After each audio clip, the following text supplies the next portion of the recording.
Hello student, welcome back to my channel Akhil math classes. तो आज हम स्टार्ट करने वाले हैं क्वेश्चन नंबर 3 एक्सरसाइज 10.5। ओके, तो क्वेश्चन यहाँ पे लिखा हुआ है एंगल पी क्यू आर हम यहाँ पे गिवन है। तो क्वेश्चन में ये आपको जो फिगर मैंने यहाँ पर ड्रॉ किया है, ये फिगर आपको यहाँ पर गिवन है। तो बुक में ये फिगर गिवन है और क्वेश्चन ये दिया है कि एंगल जो पी क्यू आर है वो 100 डिग्री, वो हमें दिख रहा है कि हमें यहाँ पर जो एंगल गिवन है P Q R that is 100 degree. फिर बोला है कि where P Q R are the points on a circle. P Q R ये पॉइंट्स है सर्कल पे, वे सेंटर हो, सेंटर यहाँ पर वो है। हमें यहाँ पर क्या करना है, हमें निकालना है एंगल ओ पी आर का वैल्यू। ओ पी आर मतलब कौन सा एंगल बच्चों? ओ पी आर मतलब ये वाला यहाँ पर जो छोटा वाला एंगल दिख रहा है ना, वही निकालना है हमें। ठीक है, तो इस फिगर को थोड़ा जूम आउट करके अच्छे से करते हैं, मतलब थोड़ा बड़ा करते हैं इस चीज़ों को। तो ये रहा मेरा सर्कल और चीज़ों को थोड़ा सा बड़ा करके मैं आपको दिखाऊंगा। यहाँ पर आपका Q है एंड दिस वन हियर 5 मतलब sorry P and this one R और यहाँ पर आपका ऐसे गिवन है और सेंटर यहाँ पर है। तो ट्रायंगल में आपको थोड़ा बड़ा करके दिखा रहा हूँ। ठीक है, थोड़ा सेंटर एक्चुअली यहाँ पर नहीं रहेगा, बट फिगर ये ओरिजिनल फिगर है।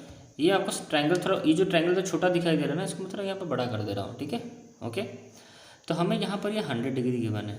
हमें पूछ रहा है कि जो ओ पी आर मीन्स मतलब ये वाला जो एंगल है उसकी वैल्यू निकालो कितनी होगी। ठीक है, तो बच्चों मैंने आपको एक फॉर्मूला पढ़ाया था, एक थ्योरम। तो थ्योरम मैं आपको दिखाता हूँ। एक्चुअली थ्योरम पे ही ये बेस्ट क्वेश्चन है। 1 मिनट, यस आई फाउंड। देखो ये रहा वो थ्योरम। तो ये थ्योरम मैंने क्या बताया था आपको, the angle subtended bye an arc at the centre is double the angle subtended bye it, मतलब वो आर्क के बारे में बोल रहे हैं, at any point on the remaining part of the circle. ये हमारा थ्योरम 10.8 है। तो ये थ्योरम आपको बता रहा है, मैं फिर से आपको ये थ्योरम थोड़ा सा समझा देता हूँ, क्योंकि ये जो क्वेश्चन है बेसिकली इसी थ्योरम पे बेस्ड है पूरा। ठीक है, तो हमने क्या पढ़ा था बच्चों कि एक सर्कल है जो ये थ्योरम बोल रहा है, ये रहा हमारा सेंटर। ठीक है, इस क्वेश्चन में जो सिचुएशन हमें गिवन है वही सिचुएशन मैं यहाँ आपको बता रहा हूँ कि ये रहा हमारा सेंटर। अच्छा, और ये हमारा रहा आर्क। अच्छा ओके, तो हमारे यहाँ पर जो आर्क है ना बच्चों, ये रहा आपका पी एंड आर है, मतलब यहाँ से शुरू है, पी से शुरू है और पूरा फुल यहाँ तक अप टू यहाँ तक है आर। तो यहाँ पर है ठीक, और थोड़ा एक्चुअली और थोड़ा यहाँ बना दो, यहाँ बना रख के और थोड़ा इसको ऊपर यहाँ पर कर दो, इस जगह पे कर दो, इस जगह पे। ये पूरा आपका है, यहाँ पर है आपका आर। तो मैंने आपको क्या समझाया था, अब इस पॉइंट से 2 लाइन निकलेंगे और वो सेंटर की तरफ जाएंगे। पहले क्या होगा, सेंटर की तरफ ही जाएंगे, ऐसे सेंटर की तरफ गए तो सेंटर पे यहाँ पर जो एंगल वो बनाए, तो वह एंगल कौन सा बनाए, ध्यान से समझना इस चीज़ों को। अब ये जो एंगल मतलब ये जो एंगल यहाँ बन रहा है, एक्चुअली आप सोचो एंगल बन कहाँ रहा है, एक्चुअली एंगल यहाँ बन रहा है, क्योंकि देखो ये हमारा है आर्क, पी पॉइंट से शुरू है, यहाँ से शुरुआत है, उसका एंडिंग यहाँ पर है। अब इस 2 पॉइंट से एक लाइन निकलेगी जो कि सेंटर की तरफ जाएगी, राइट। तो बच्चों सेंटर पे जो एंगल होगा वो ये वाला होगा, इधर का। समझ में आ रहा है, क्योंकि यही जो मतलब जैसे मेरा पेन है, तो अगर ये इस तरह, अगर पहले ये लाइन कहाँ रहती थी, पहले हमने क्या थ्योरम पढ़ा था, ऐसा सर्कल है, पहले लाइन ऐसे रहती थी, पहले ऐसे रहती थी। अब धीरे धीरे उसका मैं आपको अच्छे से समझाता हूँ। 1 मिनट, इसको थोड़ा ऐसे रखते हैं, अच्छे से समझ लो। पहले एंगल हमारा ऐसा रहता था, ठीक है। अब धीरे धीरे अपना पैर फैला रहा है वो ऐसे करके, तो धीरे धीरे ये एंगल ऐसा, यहाँ पर एंगल बना, फिर और थोड़ा इधर किया, यहाँ पर ये वाला एंगल बना, फिर ऐसे किया, फिर यहाँ पर ये एंगल बना, ऐसे बना। और वो ऐसे हो जाए तो एंगल इधर थोड़ी ना बनेगा, एंगल तो इधर ही बनेगा ना, इधर ही बनेगा एंगल। ठीक है, तो वही सिचुएशन आपको यहाँ पर है। इसका मतलब ये जो एंगल बना रहे हैं सेंटर पे, वो इधर बना रहा है, दैट इज दिस एंगल। तो बच्चों हमने एक चीज़ पढ़ा है, जैसे मान लो मैंने एक एंगल यहाँ पर बनाया, आपको समझाया था भी था, ये बार बार चीज़ें समझा रहा हूँ आपको। जैसे मान लो एंगल पी ओ आर है, यहाँ पर एंगल मान लेंगे 40 डिग्री है, तो इसका जो पीछे वाला जो एंगल होता है, देखो इसका नाम क्या है, एंगल पी ओ आर। इसको आप लिखोगे एंगल पी ओ आर ही लिखोगे ना, that is angle P O R equal to 40 degree. और जो पीछे वाला जो एंगल होता है उसको भी नेमिंग पी ओ आर ही होता है, बट दोनों सेम हो जाए इसलिए हम यहाँ पर यूज़ करते हैं रिफ्लेक्स। तो रिफ्लेक्स एक वर्ड यूज़ करते हैं, फिर लिखते हैं हम P O R. Angle P O R. इसका मतलब समझ में आता है ये चीज़ कि भाई अच्छा पीछे वाला बात हो रहा है। अगर सिर्फ मैं एंगल पी ओ आर लिखूँ तो आप समझोगे 40 डिग्री। अगर मैं रिफ्लेक्स लिख के फिर लिखूँ एंगल पी ओ आर, तब समझना पीछे वाला रिफ्लेक्स वाला पीछे वाला पार्ट, ठीक है। तो यहाँ पर भी कुछ वैसा ही हो रहा है। अब आते हैं हमारा थ्योरम, उस पर आते हैं। तो यहाँ पर जो एंगल बनेगा, आपको पता चल गया कि सेंटर के पास ये एंगल बन रहा है। तो अब उसका रिमेनिंग पार्ट, ये सारे पार्ट, ये जो आर्क था हमारे यहाँ से शुरू होकर अप टू यहाँ तक, इसने सर्कल के इतना पार्ट कवर कर लिया। कहाँ से? यहाँ से लेके यहाँ तक कवर कर लिया। अब उसका रिमेनिंग पार्ट क्या है सर्कल का? यही बचा है। अब वहीं पर एंगल फॉर्म किया है, देखो। तो वही सिचुएशन आपका क्वेश्चन में गिवन है। एंगल यहाँ पर फॉर्म किया, वो एंगल यहाँ पर बना है 100 डिग्री, 100 डिग्री बना है। तो सिंपल सी बात है बच्चों, ये अगर 100 डिग्री है तो हमें पता है कि ये वाला जो एंगल होता है सेंटर पे, जो एंगल होता है इसका डबल होता है। तो यहाँ पर इसका मतलब ये 200 डिग्री है। तो ये 200 डिग्री जो निकला, 200 डिग्री जो निकला, वो क्या है? अगर मैं पूछूँ बच्चों, ये 200 डिग्री यहाँ पर जो निकला, उसको हम एंगल पी ओ आर बोलेंगे 200 डिग्री, या फिर आप बोलोगे reflex angle P O R equal to 200 degree बोलोगे। कौन सा इस चीज़ करेक्ट है, पहला वाला कि दूसरा वाला? तो बच्चों दूसरा वाला चीज़ करेक्ट है, ये रॉन्ग है। क्योंकि एंगल पी ओ आर, ये ओ है बच्चों, एंगल पी ओ आर बोलने से आप इधर वाला समझोगे। अगर मैं पीछे वाला बोलूँ तो बोलोगे रिफ्लेक्स पी ओ आर। इसका मतलब बच्चों यहाँ पर अब हम आते हैं क्वेश्चन में। ये हमारा क्वेश्चन था, ये अगर 100 डिग्री है तो बच्चों ये वाला, इसका जो पीछे वाला जो एंगल होगा, जो reflex angle P O R, that is reflex angle P O R का जो मेजरमेंट होगा, दैट इज़ वो होगा आपका 200 डिग्री।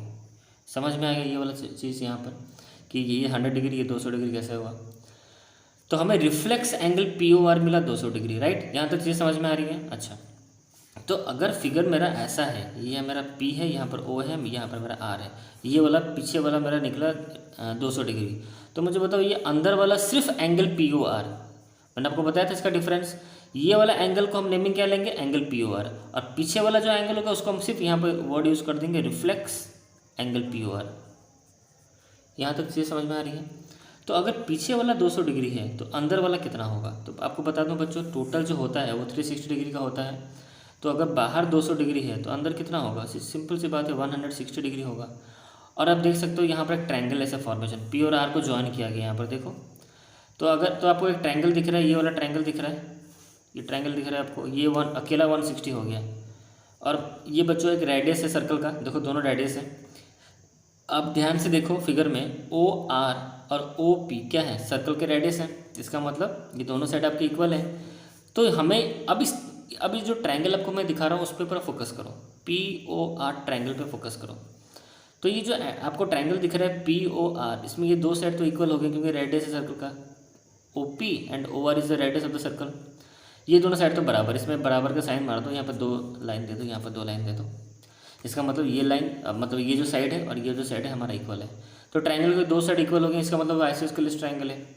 तो आइसोस्केलेस ट्रायंगल का प्रॉपर्टी होता है बच्चों, ये ट्रायंगल उल्टा है ना, इसको मैं थोड़ा सीधा कर देता हूँ ऐसे। तो अगर ट्रायंगल के दो साइड ऐसे अगर मान लो इक्वल है तो ये वाला साइड भी इक्वल होगा। आपने आइसोस्केलेस ट्रायंगल प्रॉपर्टी पढ़ा है, अगर नहीं पढ़ा है तो जान लो कि कोई ट्रायंगल के अगर दो साइड इक्वल होते हैं तो angles opposite to their equal side, मतलब ये और ये साइड हमारे इक्वल है, तो इस साइड के ऑपोजिट में कौन सा एंगल है? ये वाला एंगल है। इस साइड के ऑपोजिट में कौन सा एंगल है? ये वाला एंगल है। इसका मतलब ये दोनों एंगल क्या होंगे? इक्वल होंगे। दैट मीन्स ये वाला एंगल और ये वाला एंगल आपका क्या है? इक्वल है। तो यहाँ पर मैं भी आपको बता दूँ, ये वाला एंगल और ये वाला एंगल हमारा इक्वल हो गया, ठीक।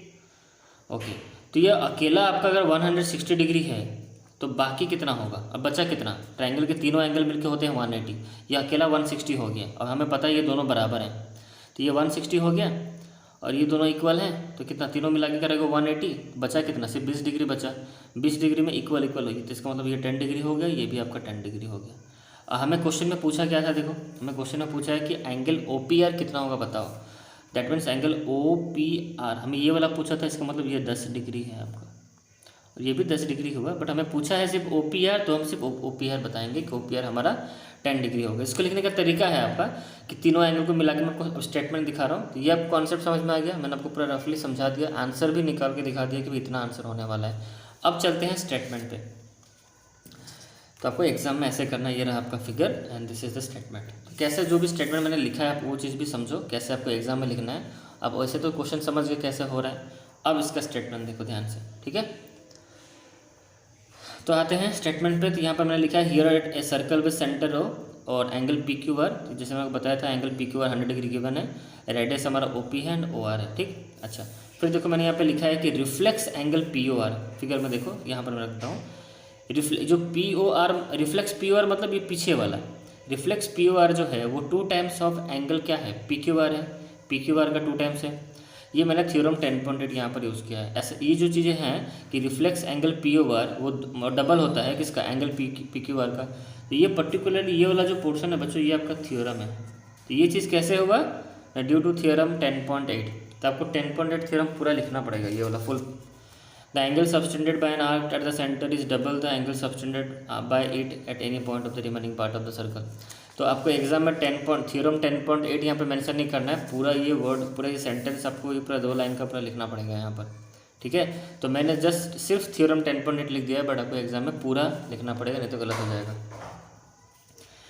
तो ड्यू टू थ्योरम 10.8 तो हमें ये रिजल्ट मिला कि भाई reflex angle P O R वो है double angle P Q R के बराबर है वो, ठीक है। अच्छा, तो रिफ्लेक्स पी ओ आर हमारा निकल जाएगा 2 into angle P Q are, तो हमें पता ही 100 डिग्री क्वेश्चन में गिवन था, तो पी क्यू आर का जगह मैंने यहाँ पर 100 लिखा। तो हमें reflex finally reflex P O R हमें कितना मिला, 200 डिग्री मिला, राइट। अच्छा, जैसे हमें reflex P O R 200 degree मिला तो हम उसको जो एक्चुअल हमारा जो पी ओ आर है, रिफ्लेक्स तो हमें मिल गया, मतलब हमें ये मिल गया पीछे वाला, ये 200 डिग्री मिल गया, बट हमें अंदर तो निकालना है, ये छोटा वाला जो अंदर है that is angle P O R, not reflex but only P O R. तो सिर्फ एंगल पी ओ आर आप कैसे निकालेंगे, सिर्फ P O R 360 degree minus कर देंगे, reflex angle P O R के साथ माइनस कर देंगे, तो 360 डिग्री माइनस 200 दैट इज 160। तो हमें ये सिर्फ एंगल पी ओ आर मिला 160। तो हमें रिफ्लेक्स पी ओ आर मिला 200 डिग्री और सिर्फ एंगल पी ओ आर हमें मिला कितना, 160 डिग्री। उसके बाद क्या करना है देखो ध्यान से, फिर हम आएंगे ट्रायंगल पे। इन ट्रायंगल पी ओ आर में हम देख रहे हैं कि भाई पी ओ बराबर है ओ आर के साथ, क्यों ऐसा क्यों है, radius of the circle, circle के रेडियस है दोनों। अच्छा, तो O P R equal to radius इसलिए लिखा हूँ क्योंकि मोर देन 2 रेडियस, इसलिए उसको रेडियस मैंने लिखा है यहाँ पर। तो जैसे कि 2 साइड इक्वल हो गया तो मैं बोल सकता हूँ कि ये ट्रायंगल पी ओ आर का ये दोनों एंगल भी इक्वल हो जाएंगे। उसका मैंने रीज़न भी लिखा है कि angles opposite to the equal sides are equal, ये आपको लिखना पड़ेगा, ठीक है। तो ये चीज़ आपने यहाँ पर दिखा दिया। अब देखो नेक्स्ट यहाँ पर, ठीक है। तो अब मैंने यहाँ पर क्या किया, तीनों एंगल्स लिए हैं इस ट्रायंगल के, ट्रायंगल पी ओ आर के ये तीनों एंगल्स लिए हैं, आप फिगर में भी देख सकते हो। ये तीनों एंगल मतलब ये वाला एंड दिस मिडिल, मतलब यहाँ जो बीच वाला है जो, तो वो तीनों एंगल ओ पी आर मतलब कौन सा ना, ओ पी आर जो हमें निकालना है, और ओ आर पी मतलब कौन सा, ये वाला एंगल, ठीक है। फिर पी ओ आर मतलब यहाँ पर जो बीच में है यहाँ पर पी ओ आर, तो तीनों मिला के कितना होता है, 180 डिग्री होता है angle sum property of triangle, ठीक है। अब ओ पी आर को मैंने ओ पी आर लिखा और यहाँ पर ओ आर पी के जगह भी मैंने यहाँ पर ओ पी आर लिखा, क्यों देखो, क्योंकि ओ पी आर जो है ओ आर पी वही है, सेम है, हमने ऊपर दिखाया भाई। तो ओ आर पी की जगह मैंने यहाँ पर ओ पी आर लिख दिया, ठीक है। यहाँ पर कन्फ्यूज नहीं होना है, ओ पी आर को एज इट इज़ वैसे रखा, बस ओ आर पी की जगह मैंने ओ पी आर लिखा है। और एंगल पी ओ आर का वैल्यू तो मैं पता ही था 160 डिग्री, यहाँ पर जो हमने यूज़ किया है। तो यहाँ पर आप कुछ लिख दो स्टेटमेंट, यहाँ पर इसको आप लिख दो कि ये इक्वेशन 1 है एंड दिस इज इक्वेशन 2, ठीक है। तो अब जहाँ पर आपने एंगल पी ओ आर की जगह 160 यहाँ पर पुट किया ना, तो यहाँ पर लिख दो यूजिंग इक्वेशन 1 आपने यहाँ पर यूज़ किया। और फिर यहाँ पर जो ओ आर पी की जगह आपने जो ओ पी आर पुट किया, जो हमें यहाँ से मिलता है, इक्वेशन नंबर 2 इसको मैंने दे दिया है, that is angle O P R equal to angle O R P. तो यहाँ पर फिर से यहाँ पर आपको लिख दो कि यूजिंग इक्वेशन 2 ऑल्सो। तो इक्वेशन 1 एंड 2 से हमने इक्वेशन इस स्टेटमेंट पे, ये वाला जो स्टेटमेंट है इसमें हमने इक्वेशन 1 को भी यूज़ किया है, इक्वेशन 2 को भी यूज़ किया है। इक्वेशन 1 क्या है आपका, and that is angle P O R की जगह मैंने 160 जो पुट किया, दैट मतलब उसके लिए है ये, ठीक है। यूजिंग टू इक्वेशन 2 मतलब इसके लिए ओ आर पी की जगह जो मैंने ओ पी आर लिखा है उसके लिए, ठीक है। नहीं लिखने से भी चलेगा, कोई दिक्कत नहीं, बट आप रेफर कर दो कि भाई ये चीज़ आए कहाँ से। तो यहाँ पर देखो दोनों सेम हो चुके हैं, ओ पी आर, तो यहाँ पर मैं लिख सकता हूँ 2 times of angle O P R plus 160 equal to 180, right. अच्छा, तो 160 उधर चला गया तो माइनस हो गया, कितना बचा, 20 डिग्री बचा। तो 2 times of angle O P R equal to 20 degree. तो सिर्फ एंगल ओ पी आर कितना हुआ, 20 degree minus 2, 20 degree divide by 2, तो यहाँ पे इंटू है, इधर डिवाइड हो गया, तो यहाँ पर कट के 10 डिग्री निकला। तो हमें finally angle O P R हमें कितना मिला, 10 डिग्री। तो देखो जो चीज़ें आप समझ रहे थे, मैंने पहले आपको रफली समझाया, पर जब स्टेटमेंट लिखते हैं तो ऐसे लिखोगे, ठीक है। मतलब यही एक मतलब मेथड है, आपको इसी वे में आपको स्टेटमेंट को समझाना होता है एग्जामिनर को, ठीक है। रफली चीज़ें कितना आसान होती है बोलने में कि हाँ ऐसे ऐसे कर दो, ऐसे ऐसे कर दो, हो गया, बट उसको अच्छे से उसको दिखाना पड़ता है कि भाई ऐसे हो रहा है। जैसे ये चीज़ें आप कितने इजी से समझे थे कि हाँ भाई वो एक्स वो 60 डिग्री हुआ, बाकी 20 डिग्री बचा, दोनों इक्वल लेंगे तो 10 डिग्री 10 डिग्री, बट उस चीज़ को ऐसे आप रिप्रेजेंट करोगे, ऐसे लिखना होता है, ठीक है। तो इस वीडियो में इतना रखते हैं, नेक्स्ट वीडियो में हम स्टार्ट करेंगे क्वेश्चन नंबर 4। ओके, तब तक इस वीडियो में इतना ही, चलो बाय।